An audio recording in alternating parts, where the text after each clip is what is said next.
from PRX.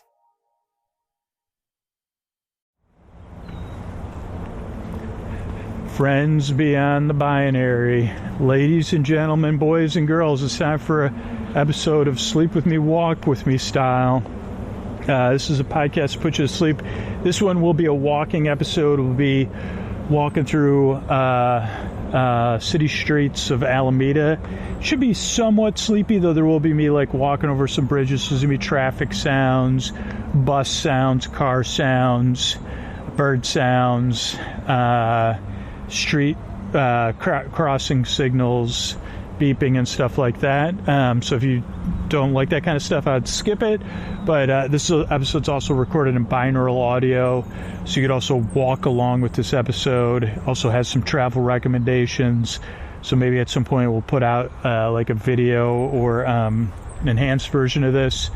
But yeah, this is Sleep With Me, a podcast. But this is your first episode. This is different than we put these out pretty regularly, or our goal is to put these out at least monthly, or if not more. These are popular episodes because we try to put out a variety of content for people to sleep to.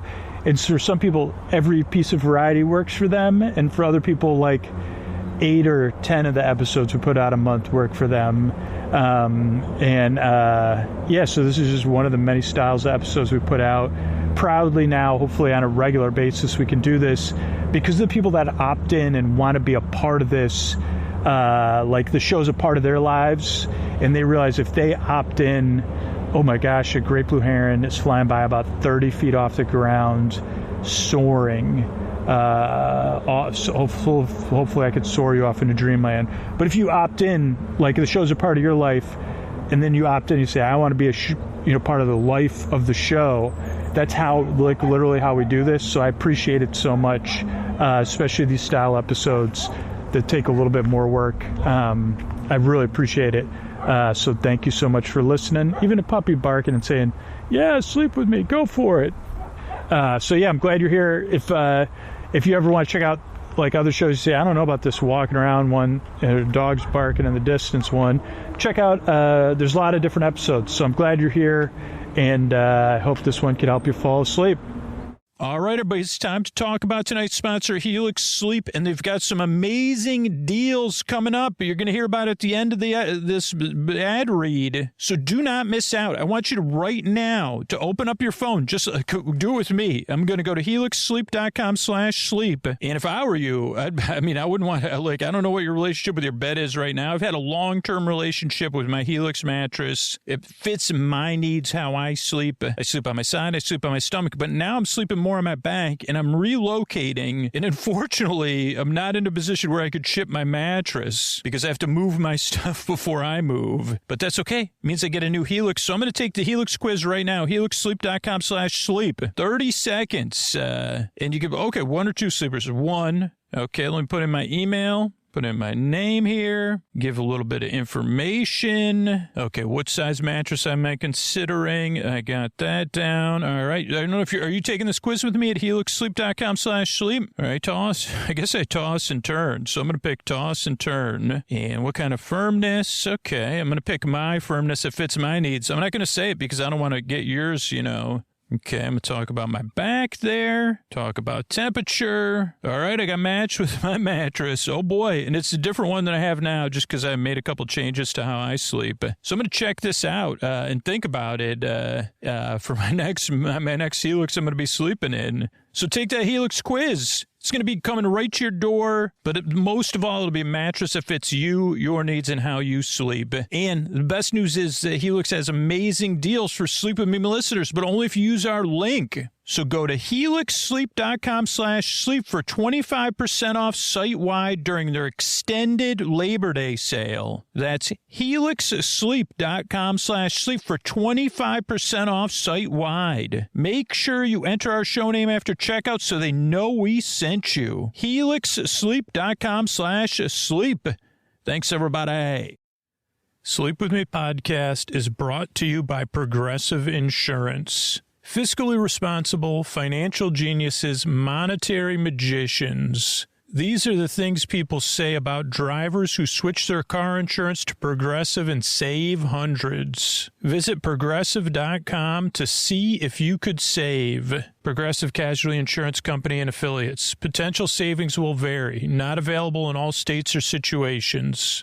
All right, everybody, it's Scoots here, and this message is going out to all-night listeners. Any all-night listeners, right? All-night listeners, everybody. Well, actually, it's just going out to you. Are you an all-night listener? But this message is for that one all-night listener who's listening to me and hear me right now. As you listen all night long, me and a bunch of other listeners are here rooting for you.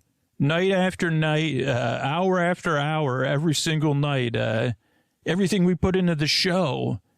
We're rooting for you to have that comfort. 8, 6, 7, 8, 4, 5, however many hours a night you listen. And I hope you're the one hearing me and listening to me right now, because you get a chance to get even deeper with this. Like, do you want to root for somebody else that's an all-night listener like you? Do you want to root for them right now? Send them some comfort across the deep, dark night? Or do you want to send it to somebody else who listens differently than you? To root for a new listener, or somebody that just lost someone, or somebody that's getting ready to go back to school, or somebody that just changed work schedules. Do you want to root for that listener? Or do you want to feel all those listeners rooting for you, just like I talk about on the show? Sending their comfort to you across the deep, dark night? Or do you want to do both? Do you want to give out that comfort and receive some of it? And then do you want to root for one of those all-night listeners that's listening right now? If it's not you, do you want to root for someone else to support the show? Because we do need to, especially those all-night listeners. You're one of the groups of super listeners that are going to make the difference in the future of Sleep With Me. So do you want to root for one of the other all-night listeners to support the show right now? Or do you want to hear all those listeners? Maybe you're the one that's listening to me, hearing me right now, and then you could feel all those other listeners. They know you've been meaning to support the show. They know you're an all-night listener just like them. The podcast has changed your life. And you've just been putting off supporting the show, or saying, I'll do it one day. Or, I got to cancel those 2 streaming services I don't really use. Feel all those people rooting for you to go to sleepwithmepodcast.com/plus. I'm rooting for you, too. But I'm rooting for every listener, right? And that's why I'm asking, because I want to keep making this podcast. I do not want this show behind a paywall. I want it out there for every super listener, every new listener, every situational listener, and for you. So, but if you're the one everybody's rooting for, don't wait. Go to sleepwithmepodcast.com/plus to support the show right now. Thanks. Oh, Mystery Bard. A lot of people help out on this show. Who are they? Posty poster son sounds like an earful. Wrote the theme song. Edits episodes. Carl W. the legend. Also edits episodes. Ashley, Kenny, Scotty, Jennifer. Runner. Eric and the team at Astound are on the website. I am the Mystery Bard. I do the lullabies, yeah. I do commissions at JonathanMann.net. I'll write a song for you. Any reason at all. You can tell me the story and I'll make it personal. You see the kindness shine straight on through when the listeners form their own Facebook group. Keith, Stacy, Sarah, Julie, and Jennifer. These are your narrators. Get support your scooter on Patreon. Buy the merch and support the sponsors. You can find anything you want at sleepwithmepodcast.com. And we're so proud that we could dance. Rusty Biscuit, Lois, Anna like banana. Leah does the transcripts. Thanks, Mystery Bard. And don't forget, the most comfortable way to listen to Sleep With Me is with sleep phones. You can get sleep phones at sleepwithmepodcast.com/sleep-phones and use Sleep With Me for $5 off at checkout. Sleepwithmepodcast.com/sleep-phones. Use Sleep With Me at checkout. What do you say we get on with the show? Hey, are you up all night tossing, turning, mind racing trouble, getting in sleep trouble, staying asleep? Well, welcome. This is Sleep With Me, the podcast that puts you to sleep. We do it with a bedtime story. All you need to do is get in bed, turn out the lights, and press play. I'm going to do the rest. Yeah, I'm glad you're here. We'll see. I'm sorry, this is an on-location episode, so I'm not, I'm going to do the rest. Hey, are you up all night tossing? I'm going to do the bed and play. I'm going to do the rest. I don't even know what comes next, to be honest. I'm not even kidding. Hey, welcome to Sleeping Podcast, but hey, are you up all night tossing, turning, mind racing, trouble getting sleep, trouble staying asleep? Welcome, this is Sleep With Me, a podcast that puts you to sleep. We do it with a bedtime story. Oh no, I'm going to do the rest. What I'm going to attempt to do, that's what I forgot. Welcome, by the way, imperfect podcaster, imperfect podcast for an imperfect world, you know. What I'm going to try to do is take your mind off stuff so you can fall asleep. And take your mind off of whatever's keeping you awake. Really, that's how you fall asleep with this show. That could be thoughts, like things on your mind. Thoughts could be feelings, anything coming up for you emotionally. It could be physical changes in time, temperature, routine. You could be going through something. You could be getting over something. Whatever it is, I'm going to try to keep you company and take your mind off of it so you can fall asleep. And the way I do it is I send my voice across the deep dark night. I'm going to use lulling, soothing, creaky dulcet tones, pointless meanders and superfluous tangents, all to keep you company and take your mind off of stuff so you can fall asleep. That means my voice is not traditionally soothing. Even these styles of episodes, I'm crossing the High Street Bridge right now, which is where this episode will also start. This is a walking tour episode. And you might be like, man, why would you go for a walk to put me to sleep? How is this supposed to put me to sleep? And I'd say, well, good point. Yeah, this is like different. But the whole idea is, well, one, you deserve a good night's sleep, and you deserve something that can meet you where you are, respect where you are, and just be there for you. And that's what this show attempts to do. It can't do that for everybody, right? Because not everybody's looking for someone to just talk to them as they fall asleep and keep them company. But that's kind of what this show does. Like, I believe you deserve a bedtime where you can get the rest you need, and I want to help that in the way I can. And with this style episode, it's me just going for a walk. Right now, we're crossing over the Alameda Oakland Estuary on High Street Bridge. And you can kind of hear the rumble of the cars, which is kind of nice, in my opinion. I don't know. Don't worry, I'll listen. This episode will be listened to and edited before it came out. But so, I'll know if I say, yeah, this is kind of sleepy. Yeah. So, if this is your first episode, definitely keep trying.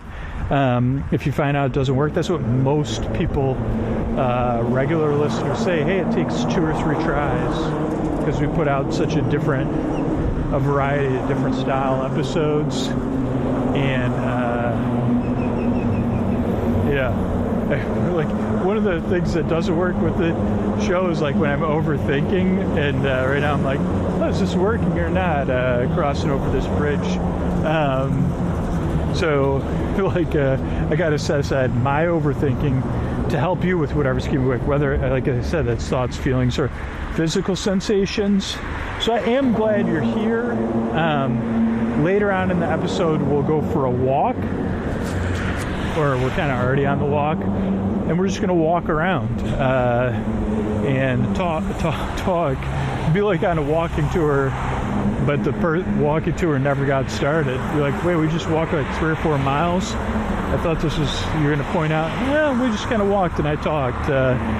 So a little walk and talk. And what else do you need to know about Sleep With Me? This is like a briefer intro than we normally do, though this will be a nice long episode. But the show starts off with a greeting so that you feel seen and welcomed in. Then there's support, so paying for the show is based on you opting in, right? Like you could listen to the ad-supported version. That's what a lot of people like to do. Or you could opt in and you get ad-free episodes and a bunch of other extras and stuff like that. And that's up to you, whatever works for you.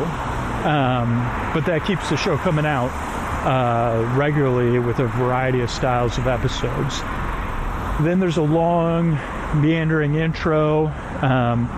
In the intro, and tonight, I guess also the first part of the story will be to help ease you off into dreamland. And you could set a sleep timer if you want for 45 minutes or 60 minutes or 30 minutes. Just kind of see what works as you become a regular listener. Because one of the things that's different about the show is I'm not really here for you to totally listen to me, but I'm not really here just as background noise. I'm here kind of for something in between, and even for regular listeners that can change. Like sometimes I'm just like a TV on in the other room, sometimes I'm like an audiobook you're kind of paying attention to, or a podcast you're kind of paying attention to, and sometimes it's just like a mumbling noise that you aren't listening to, that's just there, or that you put back on. So a little bit like an out of focus picture, but it's something you get used to kind of using over time, because I'm also not here to put you to sleep. I'm here to keep you company while you fall asleep, and that part is very different, right? For most people, like a sleep podcast is kind of comes across like something that, hey, this is going to put me to sleep. No, I'm here.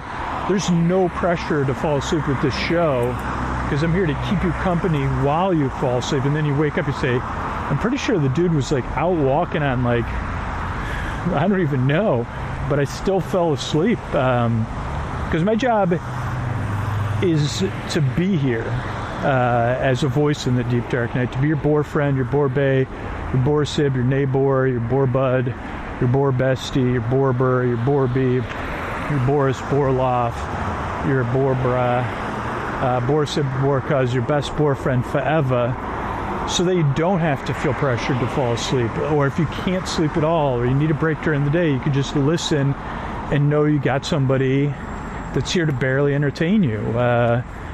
And again, that does take some getting used to. So I'm glad you're here. I think I explained with structure of the show earlier than I did that stuff. But yeah, basically tonight what's going to happen is we're going to go for a walk. And I'm hoping this could be like an ongoing series of episodes we do on a regular basis, like one a month, or one in the public feed and one in the paid feed a month or something, depending on what the support is. And just to add one more piece of regular, consistent variety to the show, because that's what's really the most important thing about the podcast is the consistent variety for a lot of people. So, but yeah, what I'm going to do is I'm going to walk around where I live, Alameda, California, and kind of like I guess in a sense, take something that would be 2 or 3 paragraphs in an article, like, hey, here's some restaurants you could check out in some shopping areas, and a couple buildings, but I'll take like over an hour to do it, so that you have something there. So I'm glad you're here. I really work hard. I yearn to strive. I'm always trying to find new ways to be here for you and stay with the ways that have worked, right? This is something that worked for years and we stopped doing it, just based on time and resources, but this we're trying to get back into it. So I'm really glad you're here. I work really hard. So do a team of people. We yearn and strive. I really hope we can help you fall asleep. Thanks again for coming by. And if you're interested in opting in and being a part of it, because the show is a part of your life, here's a couple ways you could do it. If Sleep With Me has changed your life for the better, think about supporting the show at sleepwithmepodcast.com/plus. All right, but this is Scoots. We're trying to reset and get the super listeners on this campaign for super listeners to support the show. And the thing is, it really does come down to, well, particularly if you are an all-night listener or you fall asleep fast and you're hearing me, I really do need your attention. But if you listen 3, 4, 5, 6, 7 nights a week, if you've listened for longer than a year, if you've listened longer than 3 years, if the podcast has changed your life, I do need your attention. And here's the thing. Now we got options, right? I want everybody to be a participant in this, and I'll just run through the ways you could participate. And a lot of them you could do right now from the comfort of your own bedroom or wherever you are. And even if you're a new listener or a temporary listener or a situational listener or somebody just going through a hard time right now, you could participate too. But again, if you're an all-night listener or fall asleep fast, I really want you to lean into this, which is like the first part of it is like sending or thinking about sending your comfort across the deep, dark night to another listener. And maybe it starts with a super listener who listens just like you, but knowing they're out there somewhere in the world, or maybe it's a future super listener, somebody that's new, just like you were new. Can you send them comfort across the deep, dark night? You just barely smile for them and just think, I'm glad you're here. I hope this podcast can help you.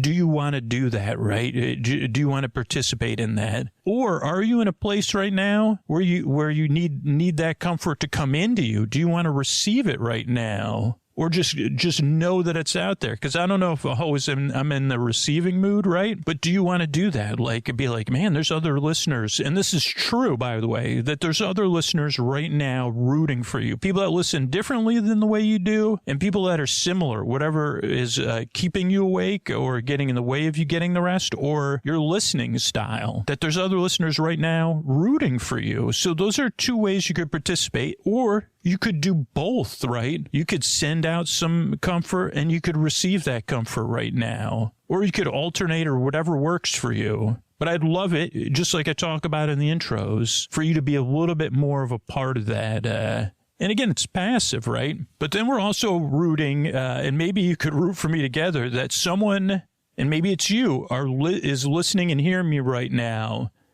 And the podcast has changed your life to a degree where you're paying attention. And maybe you're an all-night listener. The show will not go on without more all-night listeners and people fall asleep fast supporting the show. And you want to be that one that's like, man, I guess I just didn't hear you all those other times, or I wasn't really listening. And that's okay, because we're rooting for that one person, 1 out of 20 super listeners. So I don't know. Are you one of the 19 people who are rooting right now, or can you feel those 19 people rooting for you? You've been thinking about supporting the show. Maybe it's for the bonus content. Maybe it's because the podcast has changed your life, or maybe you're just curious to check it out. There's 19 other super listeners rooting for you to support the show right now, to be a hero, to be a heroine, to change the future of sleep with me. And believe me, I'm rooting for you because we need your support.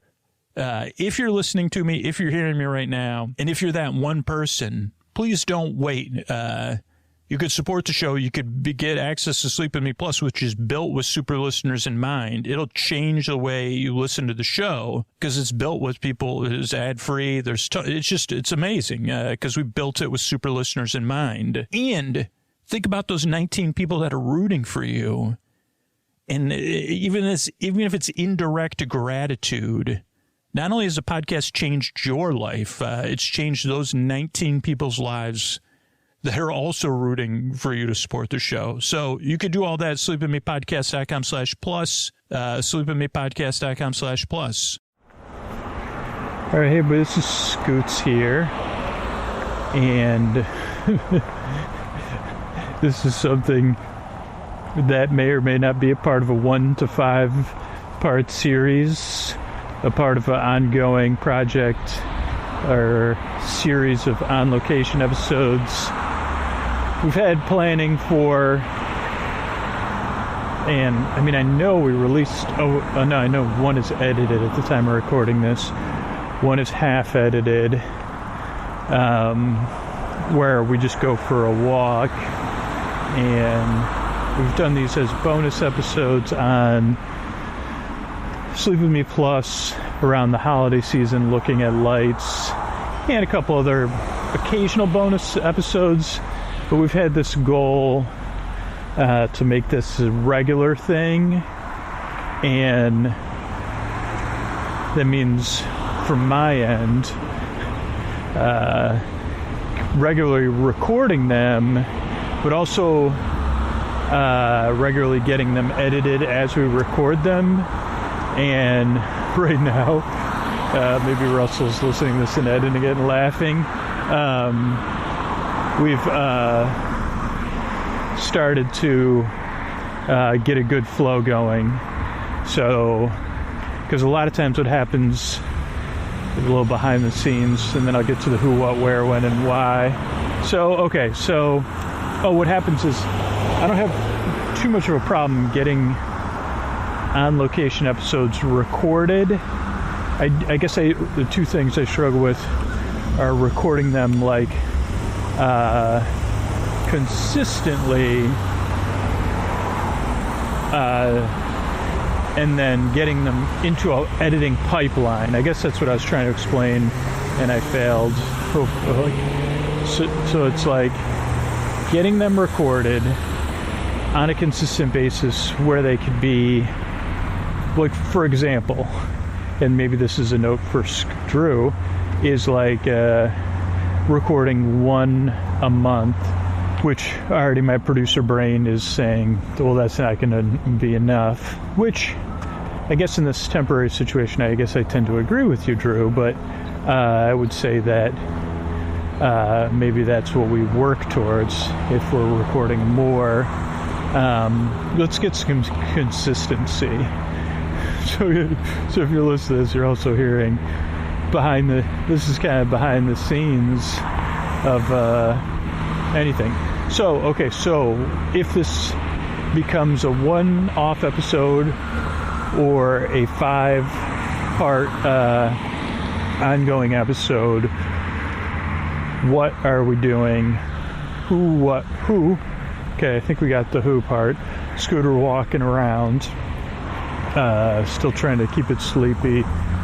But these are also binaural episodes that you could listen to for more of an experience. Binaural means that I have these headphones that have a microphone in each ear. So if you were listening to these with headphones, you'd be getting a stereo experience. And if you were listening to headphones, it'd be like you were walking with me, or even more directly inside my head, walking as me. So I think these are really fun. They're also these I've talked about this a lot in our bonus episodes, so I'll try to do it concisely. But what I've learned when we first had our first successful episode doing this, which I think was only a bonus episode, I walked all the way from International Drive to Universal Studios in Orlando, and I discovered, wow, these mics are very flexible. Other things we've used to record on location, there's two styles you can use. Handheld mic, which I normally record in, and walking around with a handheld mic, there's a lot of issues. I guess this is the how, but who, what, where, when, how, why, how, but you get a lot of handling noise, but you also get a lot of people that interrupt you, to be honest, and in a variety of different ways. But normally when you're walking around the mic, it seems very official, and so anyone in any official position is going to kind of bug you. And then people that just just like when somebody's reporting from like hey, this is like we're getting ready for the parade, it starts in 2 hours, you get people that are seeking attention, right? So but and then the other form of mic you can have is one like that's like omnidirectional lavalier mic. That's what I used for years and years and years. And the only issue with that is like it's hard to wear it. It's not as forgiving. Like omnidirectional means it's collecting sound from everywhere, which is cool because it gets a lot of the noises from the street and traffic and stuff. But then it also, you can't necessarily hear it till you're doing the edit if the entire thing's unusable, because it doesn't just doesn't have the power to your headphones you need to be able to hear if there's wind noise.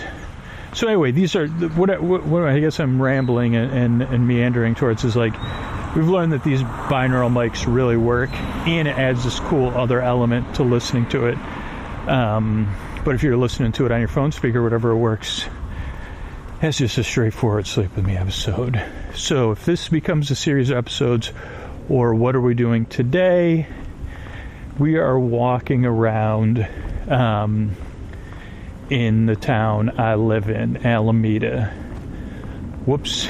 But except that I was gonna walk into Oakland over the bridge, and then I forgot. So, oh, I guess I can come back that way. Okay. How would we do that? We'd cross over that bridge. Okay, so what we'll do then is we'll change up what we're doing. Stay flexible. So we're going to do a series of walks in Alameda and hopefully San Francisco, maybe Oakland. I'll be recording these over the next February, March, April, May, June, July. So I have 5 months, maybe 6 months. I wonder how many episodes I can record in 6 months. I'd like to record a minimum of 12 would be my goal. So, okay.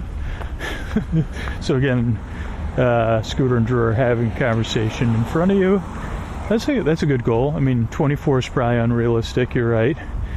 And so I think that's a goal to shoot for, but it'd be great to get more. Not just in Alameda, San Francisco, and Oakland. So I think I can cover most of like Alameda in 4 walks and then maybe a 5th walk, or I guess I could do it on a bike depending on the wind levels. Yeah, I think I can do this in 4 loops, right? So this would be the first loop, and but I already didn't go where I thought the loop was going to go. But I've lived in Alameda for a very long time. I've lived in a variety of apartments or apartment-like structures, and more than likely I won't be living here come the fall of 2025, though who knows. I have a couple things. My life has kind of really been unexpected and gone through a lot of changes in the past 6 to 10 months, and I have some stuff coming up, so we'll see. But I guess the good thing about me is that I am one of those people that's deadline motivated, and sometimes I forget to come up with my own deadlines. So if I end up living in Alameda in the fall of 2025, that's fine too. And this was an accidental deadline. But I was supposed to record an episode in San Francisco today, to be honest. Now I'm glad I didn't, because it is a little bit windy, which means in San Francisco it's probably much more windy. And I have a little bit of wind protection that I think sounds like it's working pretty good. But what was I saying? I got to cross the street here. That was the bus I went by. That's actually the Trans Bay bus. That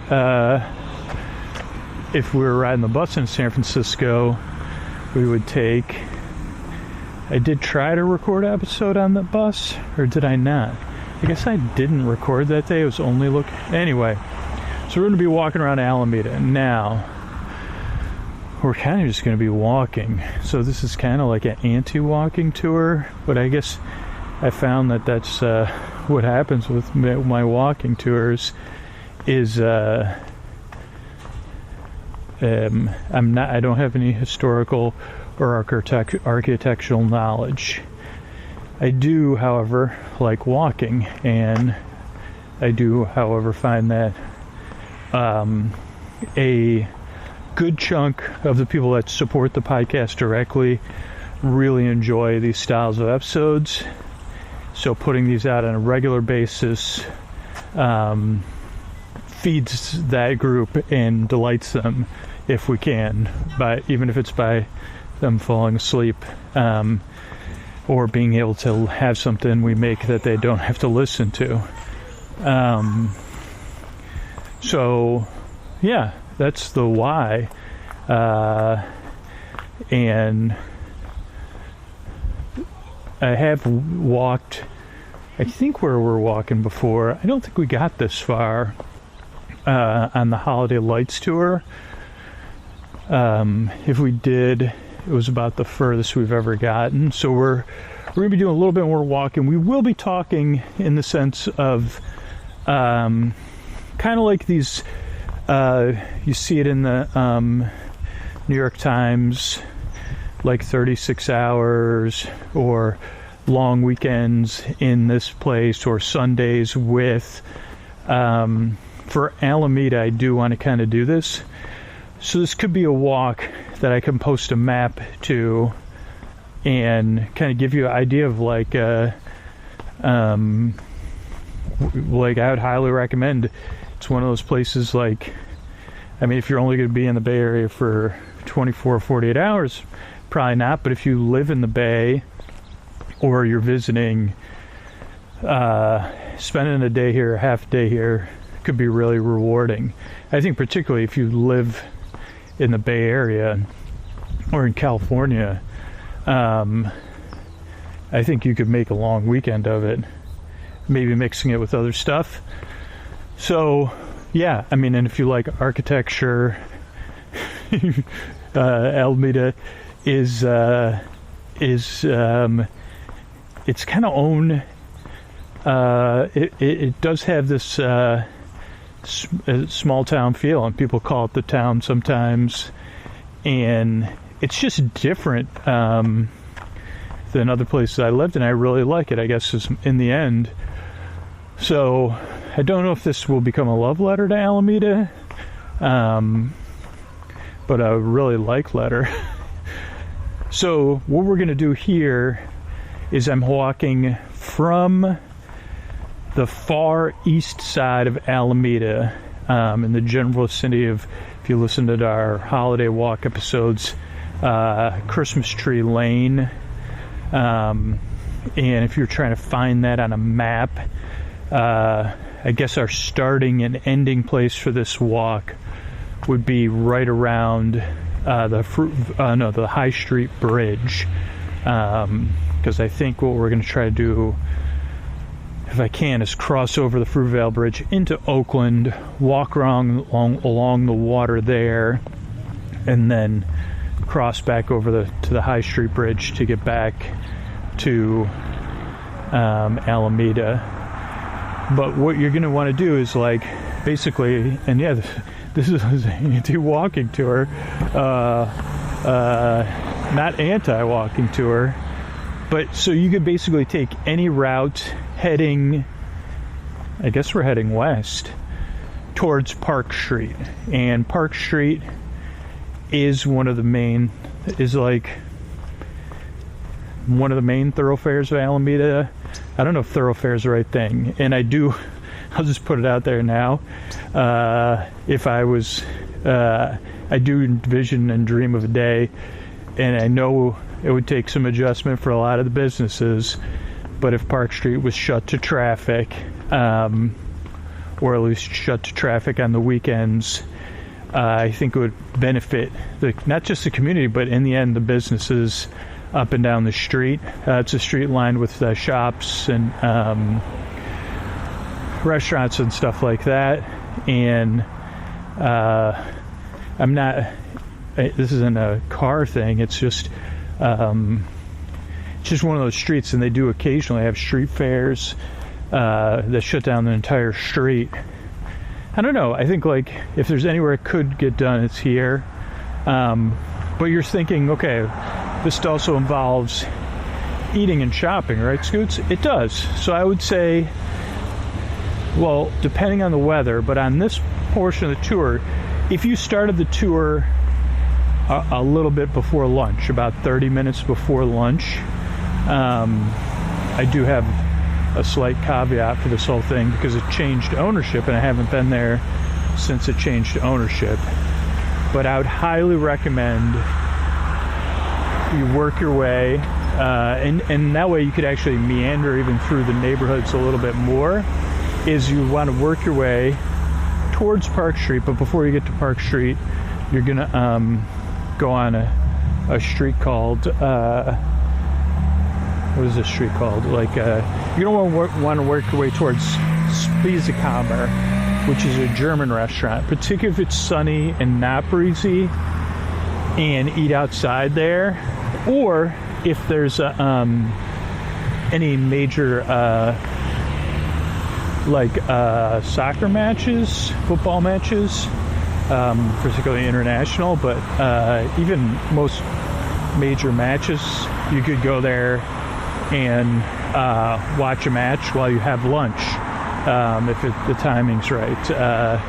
And they do serve kind of traditional German food. They usually have like a kind of weekend menu with like some like smaller dishes, and they have outdoor seating, and then they'll have big parties for the World Cup and for Oktoberfest. I haven't been to their October. I like those kind of Oompa bands, but I just haven't been there because Oktoberfest, one of those things you kind of opt. Not for the rest of my life. I've opted out of since getting sober, but I don't know. And I think that one's like a paid one. But one day I'd like to hit up Oktoberfest with the Oompa band. So I would highly recommend checking that place out for lunch. Or, I mean, again, I don't I'm going to try to eat there. I won't be able to give an addendum to this episode. So check it out and make sure that the transfer of ownership has been successful. Because last time I ate there was after it had been sold. It had been sold. It was a family-run business. It had been sold, and the staff was still there. Like everybody was still working and following the same management and cooking style as the previous owners and menu and stuff. It hadn't been taken over. It had been sold, and it was like interim management. And I can see it here. There's a tent out. So we'll get a sense. And by the way, if you don't eat lunch there, it is one of the best places to eat in the winter. A rainy winter night. I can't recommend it strongly enough. And again, maybe a recommendation to myself, because it is it's got like a bunch of fireplaces, and it's kind of that like kind of homey style place. So they do have a tent out. Looks like there's shirts even. Okay, so this is interesting. And also, since hopefully this will come out, maybe I won't put these out until after I move. And my dentist is right here by here, and just funny. Don't obviously my dentist doesn't know anything about the podcast, so no need to go stop at my dentist for walking tour. But nice small independent dentist. Okay, so I'm seeing Spießkammer. I'm pretty sure that's how it's pronounced, because I used to pronounce it a lot of different ways. I have a really wonderful memory of it that I can probably indulge in personal essay style. Okay, so the tents are for us for sun. So for people sitting outside, so they have a break from the sun, it looks like. And today's a overcast, like kind of foggy day, and it's between lunch and dinner, and there's still a reasonable amount of people eating. So I guess, like, thinking out loud now, it's like I think I need to come twice, because I would say that like once for dinner on a rainy night and once for lunch. But the waiter who was serving the people outside had a huge smile on his face, and that's always a good sign. Smiling staff, unless he was dismayed by something, but it looked like a genuine smile, is a good sign. Now, this is another important aspect of this particular part as we get closer to Park Street, is this is also where I used to do the live shows, and the thing about the live, like, we did a lot of live shows. I have no idea how many I did. A couple of years worth of live shows leading up to when everything kind of quieted down. Okay, so across the street from that is Alameda Library, which was built while I was living in Alameda. It's a really nice library, and it got built and restored around the time they added seats, added a multiplex, and restored the theater downtown here, which I don't know. Those two things kind of did work out in a sense of, like, they really, like, added something to I mean, just positives, and there's other kind of civic buildings down here. There's also the former library, which was never open out when I lived here, but was it's still in need of a retrofit, and then I guess for a while it was like, if it's going to get the retrofit, it would get what would become this pinball museum, which we'll talk about in another episode because it's on the other side of the island. They would move in there. Also, another thing down here that I'm passing right now across the street from City Hall is one of the places where I would come when I first got sober on a real regular basis. And while kind of things are it's not as busy there, or it doesn't have much stuff going on there as when I first started going there, it's still operating, so that's cool. All right, so what we're gonna do is, like, I'm passing the library, which has, it's a I think it's like a Carnegie library, but it needs some retro, and then City Hall. Then there's the Alameda Elks building after that, which I don't know anything about, other than it was built in 1909, because it says it on the front. It's just one of those buildings that is evocative of towns. I mean, I don't know if, like, these different fraternal societies all have different buildings, but if you drive around towns or small cities, like, it makes me think of Oswego, New York for some reason, but I couldn't tell you where any of those buildings are, or even times I've been in Oregon just driving around.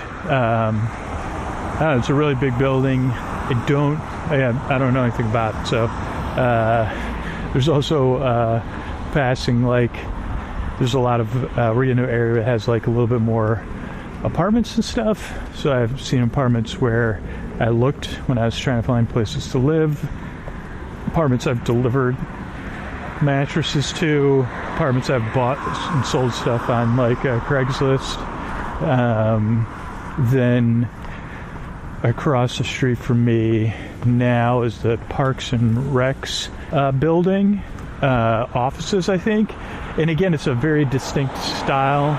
It's got like a Spanish tile roof, a little bit more Southern California style, but Alameda's got a mix of that stuff. It's got palm trees. But my memory of that is that like in another benefit of some towns, it's kind of changing now, is they had a strong Parks and Recs department, and you could go there. You did pay for it, but they set everything up, and you could pay in the holiday season to have Santa stop by your house, not on Christmas Eve or Christmas Day, but leading up to it. And you would, like, Santa and Elf would come for about 5 minutes. You could hide a present outside. They would come, put it in the bag. By the way, kids, this is just like a not real Santa, right? This is like one of Santa's helpers that keeps you, like, works on behalf of Santa to spread the joy of the holiday season. Obviously, it's not the real Santa, but Santa is real, of course. Sorry, I just wanted to point that out because I thought maybe your parents, adults, they sometimes forget some of this stuff. So just wanted to make sure you knew that I knew, that Santa's real and not silly. But so you would go there, and this was at the time when, like, my daughter was living in 2 different places, and we would do it at her mom's, and I don't know, I have a real positive association with it. So I'm also walking, if you're a really long-term listener, like the street I'm on right now is, I'm on the 51A route, or if you're from the East Bay, 51A is still going, and it used to be the 51, they become the 51A and B, and I logged a lot of miles on this bus during the history of the podcast, and a real important part of my life, and now it runs, its schedule's like not great anymore,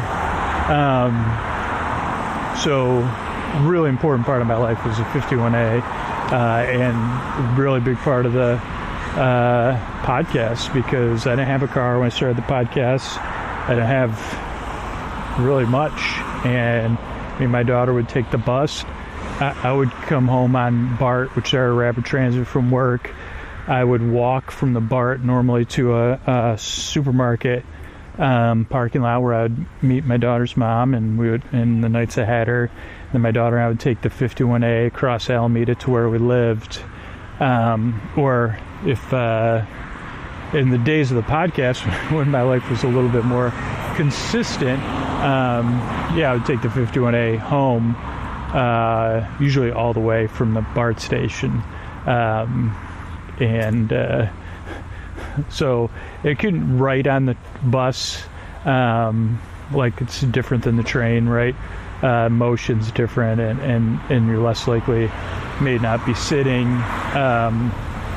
and so, but I maybe listen to a podcast from Sleep With Me or somebody else, like Proofing a Sleep With Me podcast. So yeah, I didn't know this would be quite the memory road, but this is cool. All right, moving on.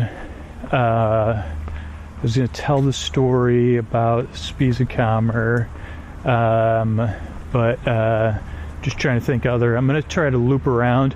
Don't think I'm going to make it all the way to Grand Street or Grand Ave, but that's the next large thoroughfare street in Alameda. It's a residential thoroughfare, or big street. It has a lot of really amazing houses on it. Grand type houses, not mansions. You're going to see some Victorians, but some other larger houses. I'm like in one of these walking episode pacing things, where there's like a family with 2 small kids in front of me, and I can't walk fast enough to get by them. So I'm taking my time, kind of perfect for a sleep podcast.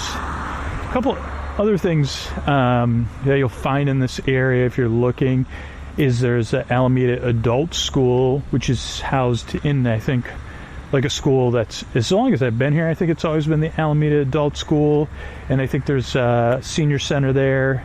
I was just looking through the Parks and Rec thing, because hilariously, you could start taking classes there at age 50 for older adults, so I could be taking classes there if I wanted to. And there's a lot of cool classes, and again, a resource that I hope we remember is important, right? Because it's community resources like that that are really important, and like whether it's the Parks and Rec for the kids, or the library, or these resources for older adults, I think they're really hallmarks. So now I'm going to loop back around. We didn't quite make it all the way. There was only one more thing I could. Oh, there's two more things. So I'm on another street. So another three things in this area.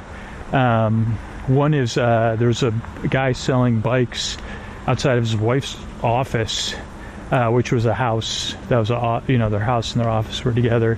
And I bought a bike from him. I still have it, though.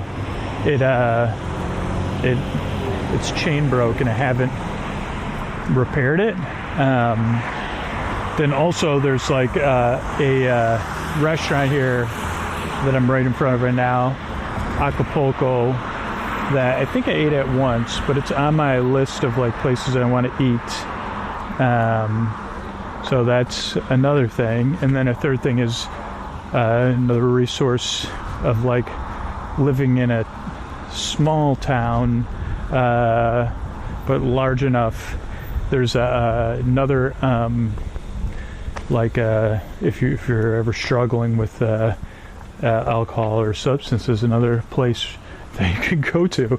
Like I got lucky enough to live like in Alameda, and I think it like it kind of like shrunk down, but there was three places that had regular things, and there kind of still is. It's just not quite as many things. Meetings, we call them. Okay, so those restaurant, the bike guy, that. Okay, so now I'm headed. We're headed north, which doesn't feel like north to me, but we're headed in the direction of Oakland, and we're crossing over one of the streets I lived on, though it's about a few miles away where I lived on the other side of the island, the most western part of the island, which we'll walk another time. So always interesting to see that street sign of that street that I lived on, but it doesn't matter for you. You could just imagine any streets. So we're gonna end up doing here is walking to as close to the water as we can. So Alameda is separated from Oakland by this canal, or the Oakland estuary, I think it's called. And now an unfortunate thing is that there isn't a lot of, and it's getting better and better, but there's not, at least on the Oakland side and the Alameda side, where they're facing one another, the way the development's worked, probably over the past like 70 to 80 years, is that there's not a lot of public access to the waterfront, and then now they're trying to find ways to give you like access, but it's like, and the stuff that's built on the waterfront, to me, again, seems very counterintuitive. Like even the developments over the last 30 years that were here when I moved here are storage places, like retail without restaurants facing a parking lot, so like grocery store type things, what I'm seeing now is like they're trying to build some housing, and I get that, like, some people, I've always lived in apartments, so I guess I'm wired differently, but like having housing, whether it's condos or apartments with ground level retail and waterfront paths and cafes and restaurants that face the water, I guess that's the kind of place I want to live or visit, is a positive way to put it. And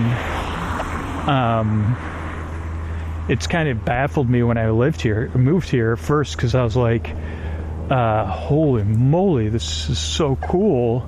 And then it was like, but how is there not, like, I mean, especially when I would imbibe, like, if you want to sit by the waterfront, like, and enjoy a drink, now it's a little bit more doable.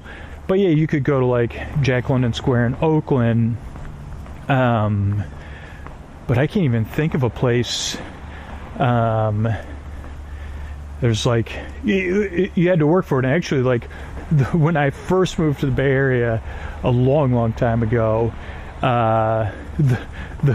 the Tex-Mex place was the only place, like one of the only places you could go to have like a large group dinner, and like see the water and like have drinks. And I don't even think they had waterfront seating, like, or maybe they had a little bit of outdoor seating. What was that place even called? Not Chili's. It's a popular Tex-Mex place, but they have been working over the past like 10 years, and I would highly recommend, if you have a bike, is like they're trying to make this cross bay bike path, and they've been working at it, and there's like there's like this Gene Sweeney open space, which we'll go to, which is kind of the masterpiece of it. It's just this long park, and I don't know, I see like pictures of places like where old unused rail has been made into bike paths and walking paths, and through the forest or through urban areas is really amazing. But yeah, even the side of the street between me and the water right now is like some government buildings. Then there's power yard, then a storage facility. It's actually a storage facility that I keep all of the the hygiene kit supplies from. We used to do these hygiene kits when we did live shows. So all those are still, I'm bringing some to LA soon. And then on the other side on the Oakland side are storage places, factories, and stuff like that too. So it's always like, man, like, it's too bad. We could attempt a full adventure. I don't think I've never tried to cross here when we get to Park Street and walk along the water. But I do believe there is waterfront. So maybe we'll do that for a sense of adventure. Right now on my left side is a parking lot for a government building that's on the waterfront, which kind of makes sense because I think a lot of this is Bayfill, right? So they would have been filling it in at the time when there was a lot going on in the world, and they said, yeah, we need this land to send ships out and stuff. But that's where I'm always like, man, like the planning type stuff. We're just trying to stay on the positive side. On my right side of the Alameda High School, not the high school itself, but their football and soccer and lacrosse fields. And looks like once upon a time there might have been a track. Yeah, maybe. And then there's some parks, including a park I didn't go to too often with my daughter, just because this isn't like central to where we lived. But still, I think this is interesting though. So what I'm thinking we're going to do is cross over the Park Street Bridge. And the wild thing is, I don't know that I've ever crossed over that bridge before. So that is interesting. I just don't know that I've ever done it. Also, where Koa goes to get her, where they, they keep an eye on Koa, they check her eyes and ears and all that stuff, is right by here. So this is another section of where I live. So we'll cross over this bridge. I'm hoping that, I know, like, that they kind of, that people have tried, and again, for a lot of people that are trying to make a profit or whatever, but at the same time, I know there was one set of condos or apartments that got built on the water, so I think there is a path. So what I'm hoping is we can catch a path that goes from Park Street Bridge to the Fruitvale Bridge, and then from the Fruitvale Bridge to the High Street Bridge. But this is, again, we're moving into unprecedented territory here, so it's exciting. And we still have a ways to go to the bridge. I was like, wait a second, this is a bridge coming up, but nice swale on my right as a part of the bike.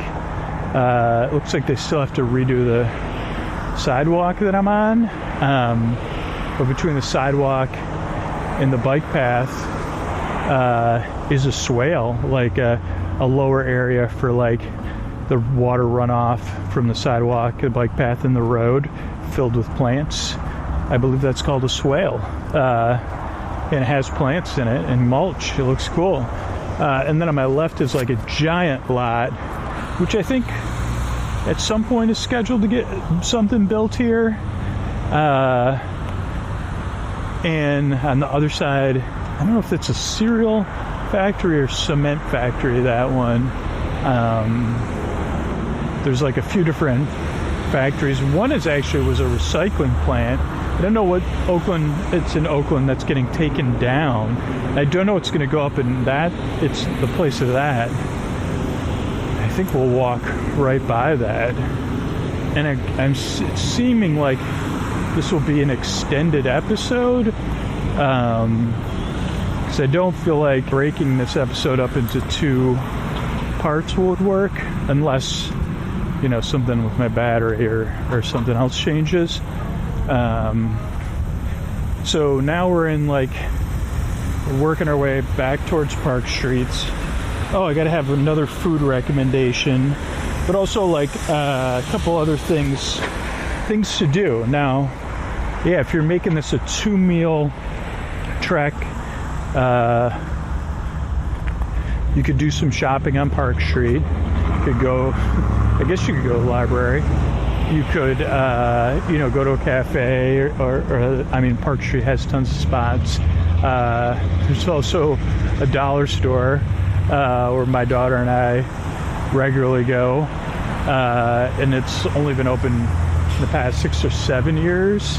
And the reason I point that out is there's another thing there wasn't a lot of in Alameda, and especially when you have a car, it's harder to go to a dollar store. But it's just another thing positive. Not everybody would view a dollar store as positive, but it is positive. But it's part of a shopping center, again, that's built right on the water. And I think behind it is kind of a path along the water, but it's I don't know, not to kind of, it's kind of like a path that's doing its best in spite of itself. Because there's the dollar store. It's just a strange amalgamation. Now there's also a place that I can recommend eating. It wouldn't be my number one rec, but this is all the parts a Park Street close to the bridge, and we're going to run through your options. So Dragon Rouge is a popular restaurant, and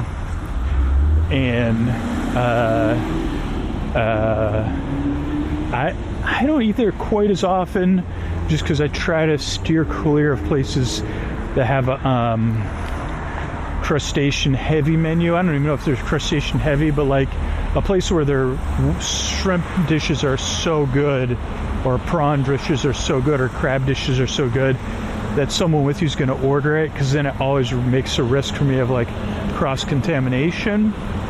But it is really popular and it is really good. There's also a cool coffee shop, Coffee Cultures, that has also a soft serve ice cream. And I think it closes at about 2 or 3 o'clock. We got some crows. There's also the Alameda Marketplace, which is definitely a strong checkout. There's Crispin Bakery.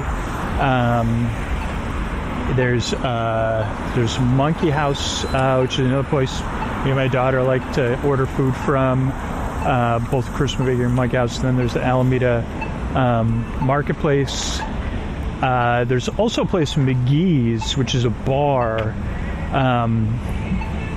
Even so, for a long time, there's another thing Alameda was kind of short on, was like, I think it shows my priorities back in the day, but like, was like sports grills. Like, they had bars that showed sports, but not sports grills where you could go and eat with your kid, like, and you're like, and not even saying it like in a way like, but that was only like maintenance kind of for me. Oh, look at Dragon Rouge does have outdoor seating now, and they have indoor seating, like a tent. So I've never walked over this bridge. I've ridden my bike over it. So we're going to cross over the Park Street Bridge. Another thing to check out, it's a beautiful bridge. And these are drawbridges. But yeah, so McGee's, I haven't been there in a long time. And the last time I was there, the food was good. They were like lease out the kitchen to another business. I think I was there twice when I was sober, but during the days of when Golden State and Cleveland would be going back again and forth against each other in the finals. So it's been a while. Okay, so you get a great view of wow, so this is a loud bridge, but this is, cool. We'll have a warning about it. And this is kind of like a warm voice. Good thing is this is like, let's leave it in and then we'll see if it's usable.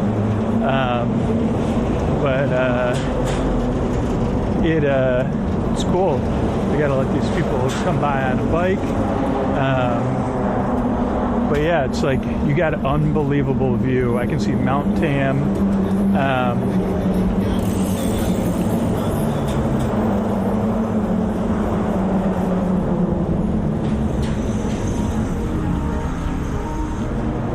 You really have an unbeatable view. I can see Mount Tam. I can't see San Francisco. There's a lot of fog. And what a view, man. Again, and yeah, you can kind of see the waterfront and the lack of waterfront access, which is too bad. But that'll probably change slowly. So yeah, I'm over the Park Street Bridge now. And yeah, you're hearing the grating, that sweet, sweet humming. I'm gonna have to figure out crossing the street here, but it does look like, so this is cool because this is what I love about recording these on location episodes. There is waterfront access that I have not been on, so this is very, very exciting stuff because and it is, yeah, there is an apartment building or condo building. I'm pretty sure I knew a couple that lived there,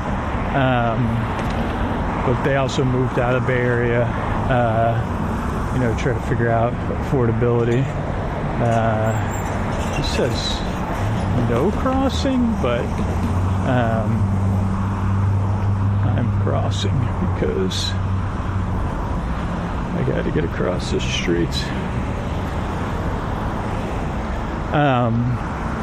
Yeah, so I'm going to try to get across the street here, and then it could take me a few hours. Okay, so I did get across. It's actually labeled as the Bay Trail, but if you were walking the Bay Trail, I just don't know where you would go from here. But yeah, so this is public shoreline. This is a really nice public shoreline too, and actually very efficient because it doesn't look like it's very far to the Fruitvale Bridge. And then we'll see if, I guess we'll be able to see the next shoreline path or not and make a decision. Yeah, so it looks like there's 1, 2, 3 different residential style buildings on this thing. I don't see anybody.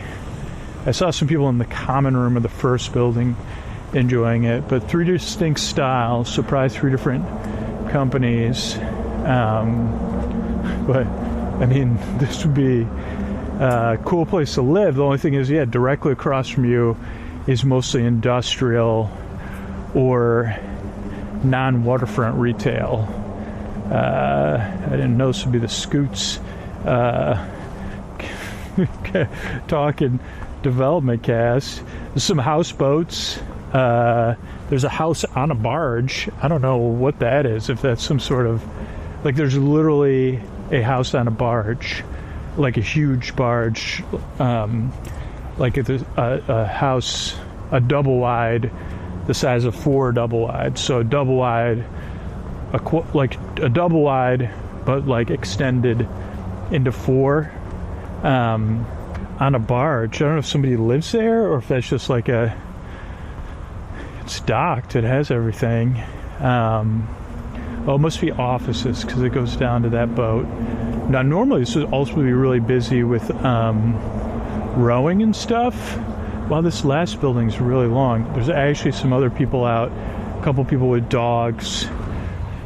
Like a lot of rowing would be going on. I think we're going to cross in front of the Cal rowing building, maybe.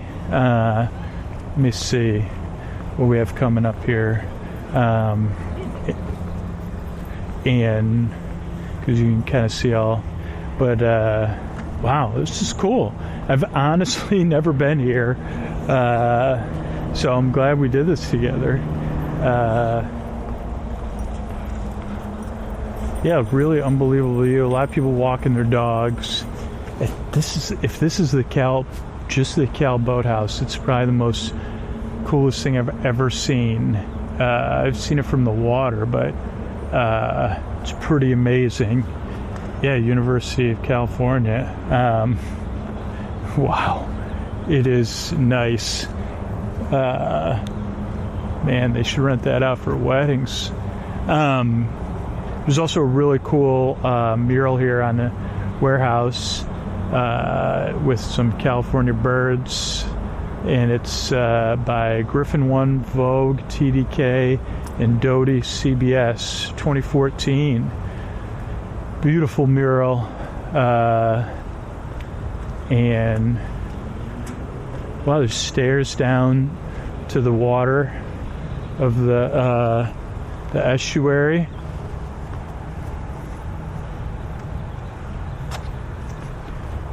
And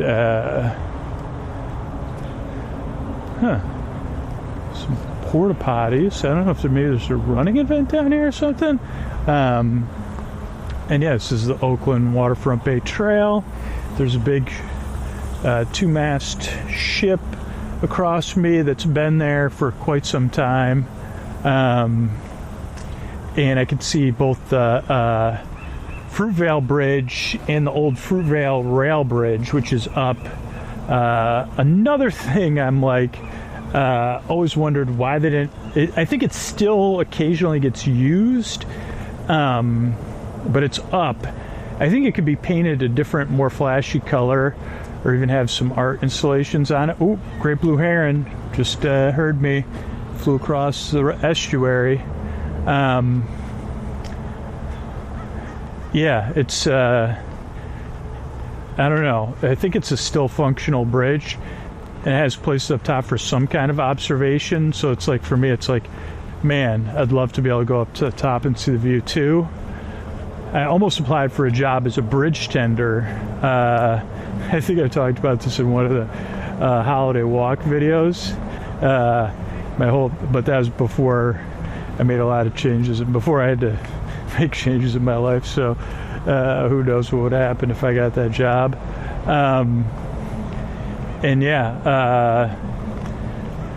So I'm walking towards the High Street Bridge, the Fruitvale Bridge. We're gonna see if on, just weird that even this is like this mishmash of warehouses. And I have, when I there was occasions I would ride my bike from Alameda to Oakland and go across some of the waterfront in Oakland just to see what it was like. That would probably have to be done by bike. So it's another thing to think about for me if I want to do that, or get a bike in that kind of shape to do that. But like, yeah, again, there's areas you can get to the waterfront. It's just it's like, it's a little bit like a bit like a maze, like you're trying to find your way through it. Now this is about as far, this Fruitvale Bridge is about as far as I'll come on my paddle board too, depending on how strong the current is. So I haven't paddle boarded in quite a while because it's been raining on and off. And here's the recycling building that they're tearing down. We're back on Fruitvale, which is the BART station, which is about another half mile away. Okay, so I got across that bridge, or not across the bridge, but across the street. Now we're walking on the waterfront in front of this factory that's being taken down. They're working on the smokestacks. So it's pretty interesting. I don't live close enough. Oh, you can hear the water coming out. So this is the water from the Oakland watershed. Like, this is a watershed. So this water's coming down from the Oakland Hills, San Leandro, Hayward, here out into the bay and out into the it's a big aqueduct, or not aqueduct, but whatever you want to call it. And it's flowing. That's cool. Another first seeing this. I've seen it from the water. Sounds nice, huh? Yeah, we got a factory with like 3 smokestacks that I assume will be taken down piece by piece, maybe. They're building scaffolding around them. And I don't know what will go up here, but I'm going to continue on the water. And we'll keep walking along this waterfront. So this waterfront does not have anything on this side. It doesn't have anything open, so it's just, I mean, this recycling building takes up like huge plot of land, so I mean, it could become something pretty gigantic again, which would give be really nice if it was somewhat dense, because again, you could get a lot of people walking, maybe get some more retail. It's also really cool. I mean, it's walkable to the BART. So on the Alameda side are mostly housing, though it is like houses, single family houses, but a lot of them over the years at least have like 2 or 3, like they'll have like houses in the back too, that the laws change and go back and forth on as far as like renting them out. So, but yeah, it's like still waterfront access, so this is good and nice to know. So that's cool. And this is a less, I guess, fancy waterfront access, but still waterfront access nonetheless. And then I'm gonna get to the my whatever you call it, the High Street Bridge. We'll cross back over. And that'll end the episode. Oh, I was going to tell a story about Spießkamer. So, title. It's a tidal canal. There was just a sign describing. Oh, I should check the sign out. Sure. Okay. What does it say here? This used to be known as San Antonio Creek. Ended, but they extended it as it was developed into a working harbor. Oh, the 1873. This was a 1.5 mile tidal canal that connects San Leandro Bay to the estuaries. 1889 to 1892, and 1901 to 1903, and transformed Alameda into an island. And it was very celebrated with a 3-day Alameda Water Carnival in 1902. There's drawbridges, Park Street, 1891, 1900 on High Street, Fruitvale, 1901. They were replaced in 1935 and 1939. Park Street and High Street were. The railway bridge was 1951. And 1921 grain elevators of the Western Milling Company. That's the Park Street factory. Yeah. Then the glass factory, that's the one they're tearing down. And then there's another cement factory over here. Okay, so we'll get back to walking. So finish this out here. So I got I'd had a patch where I was running this business when I was in my 20s, and I was not going well, and eventually I had to accept defeat and whatever. I won't talk about the specifics at the end of the Slick podcast, but after I closed down the business, in the business, I had to work every weekend for a long time, and I mean, podcast is kind of like that, but it was just heavy weekend work, heavily weekend dependent. And so I'd worked every weekend for most of my young adult life, or at least the past 6 years. I think I ran this business, maybe 8 years. I can't even remember anymore. But so after I closed the business down, or went out of business, and I closed it down, we had just happened to have a family trip planned, my family, my siblings and my parents and stuff. And I was really looking forward to it because it's kind of going through this period of growth and the ups and downs of growth. And I had taken this one, it was my first Saturday, and I was going to be by myself. And I went to the library and checked out some travel books to where we were going to in Florida, and brought them to Spießkamer and sat outside and just read through the travel books and ate some schnitzel. And I remember it was just this warm day, and I had such a sense of release, I guess is the right word, from closing down this business that wasn't working, and just this huge thing when you go through tough times, and then you hit that was a different kind of bottom, but it was a work bottom, business bottom, and you think it's after that there's the storm kind of clears for a little bit, and you say, holy cow, I didn't realize how much this was an anchor. So I just remember that. So I'll leave you with that thought of Scoots paging through things. So on the intros, when I'll go over the Park Street Bridge. So I appreciate you listening to the show and supporting it if you support it, or being kind, or sleeping to it. Thanks so much.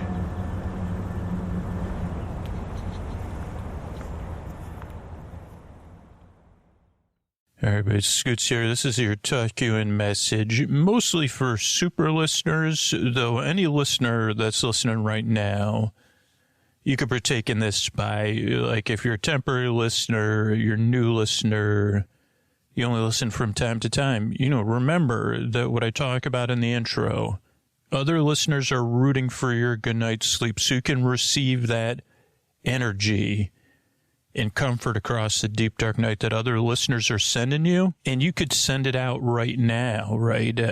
You could send out your comfort or rooting for other people, even if they can't sleep, even if they're awake right now, that they have some comfort and relief, some companionship or some distraction in the deep, dark night. So you can receive or send any listener. You could do that. Now, with super listeners, would love it if you're, particularly if you're listening right now and you happen to be listening and hearing me and you fall asleep fast or you're an all-night listener, you're the two key demographics that literally the future of Sleep With Me will depend on if any of you end up hearing me and listening to me. More than are currently doing so, or if I just slowly get through to more people that fall asleep fast, people that listen all night long, and then any other super listeners, people that have been listening over 3 years, people that have been listening over a year, people that have been listening over 5 years, people that listen 4, 5, 6, 7 nights a week.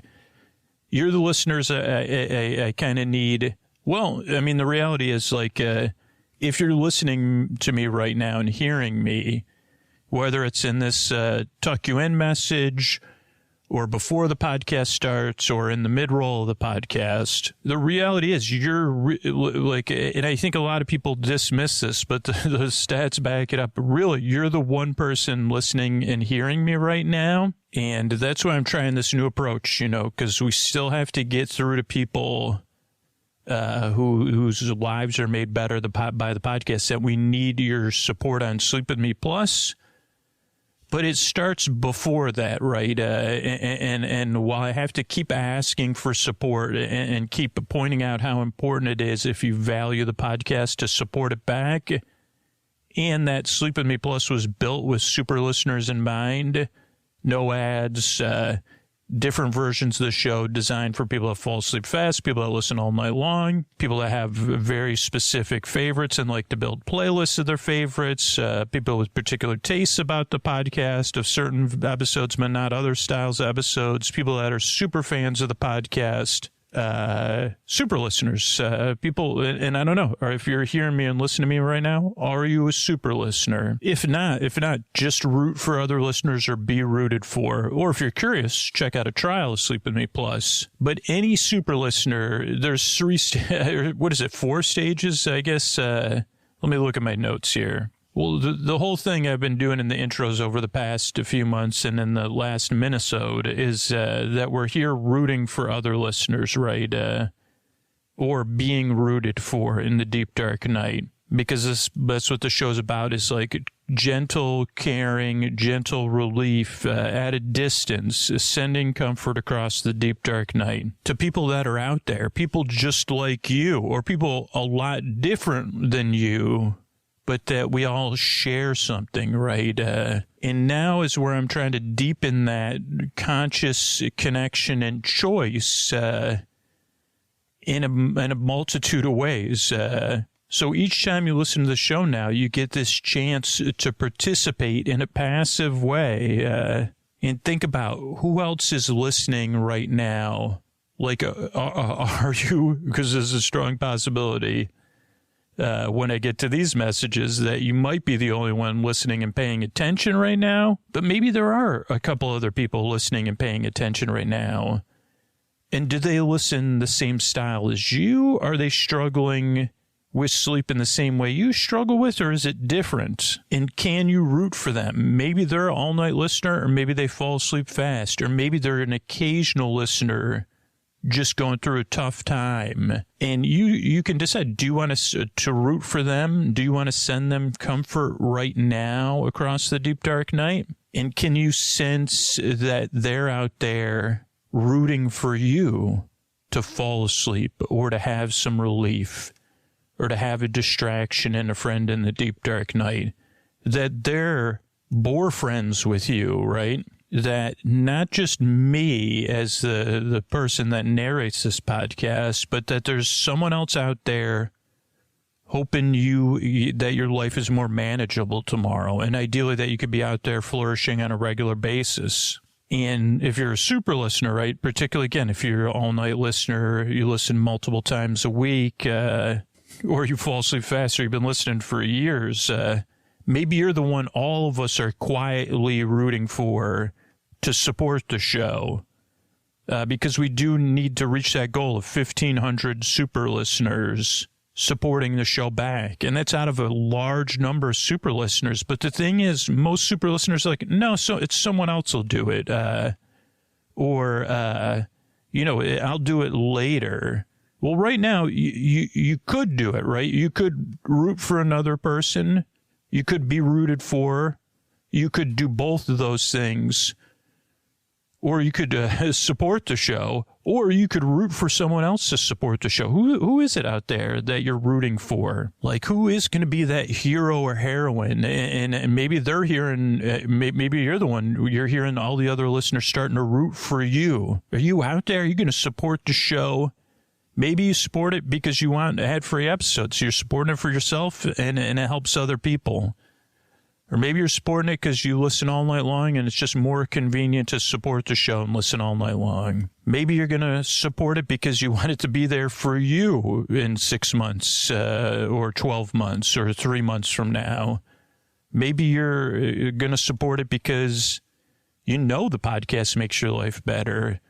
And you hear me and you know I'm serious. You say, hey, we can't do this without especially all-night listeners and people that fall asleep fast, but all super listeners, a percentage of them supporting the show back. That's how we pay the bills. That's how we're able to be here. But maybe it's not you, but can you root for that person? But maybe it is. Can you feel all those listeners rooting for one another and then rooting for that one person out of 20, right? That's who we need, of super listeners. So are you those 19 people getting rooted for? That's pretty cool. It's cool enough. Or are you the person we're all rooting for to support the show? If you're hearing me and listening for me right now and you can hear that, it's like yeah. Rooting for you to support the show. Don't wait, right? That's the biggest thing I've been learning from this campaign, from the people that do end up supporting the show. They're like, yeah, I was tuning you out. Or I was kind of passing on the message saying, I'll do it later. Somebody else will do it. I want to do it, but I don't know. How many of those listeners are rooting for you right now to overcome those small obstacles and support the show right now at sleepwithmepodcast.com/plus? I know I'm rooting for you, but I'm rooting for every listener. That's why I'm here. That's why the show isn't behind a paywall. That's why I work so hard, and that's why I'm willing to put myself out here and kind of be, have other listeners have strong feelings about me asking directly, because you're important. And that's why I show up day after day, night after night. I love making this show because I love participating in this thing where I know what it feels like for me in the deep dark night. You know what it feels like for you in the deep dark night. And you know there's other people out there that share this with us. And in the end, that's really what it's about. So I don't know if you could feel that. And I don't know if you could send it or receive it. And sometimes you might need to receive that energy. Sometimes you might want to send it. But a lot of times it's just nice knowing it's there, at least for me, knowing that you're out there and the other listeners are out there too. So thank you so much for listening to the show. And if you decide the podcast has changed your life for the better, and you want to make sure it's like you want to be that person we're all rooting for, you could support the show right now at sleepwithmepodcast.com/plus. And then set up the bonus content tomorrow when you're more awake. Thanks.